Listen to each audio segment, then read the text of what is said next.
की टोकन तुम्ही वाटलेत, किती वाटलेत, हा वाटणारा तिथे सही करतो आणि तेवढे वाटल्या गेलेत का याची चौकशी पीओ करतो, म्हणजे प्रिसाइडिंग ऑफिसर करतो आणि त्याची सही आहे.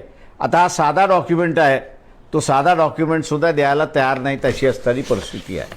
आणि म्हणून या इलेक्शनच्या आणि EVMच्या संदर्भातली आपण बघत असाल की इलेक्शन होऊन गेले तरी त्याची चर्चा असणारी आज जिवंत अशी असणारी परिस्थिती आहे. इलेक्शन कमिशनच्या पदाधिकाऱ्यांकडून आम्हाला ही माहिती मिळाली नाही, तर आम्हाला कोर्टाचं दार थोटवल्याशिवाय दुसरा मार्ग नाही. कदाचित इथल्या राजकीय पक्षाने हा जर इंटरेस्ट घेतला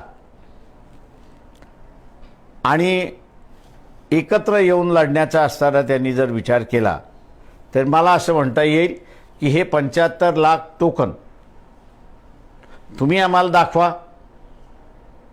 हे 75 लाख टोकन तुम्ही जर दाखवू शकत नसाल तर हे सगळं बोगस मतदान आहे.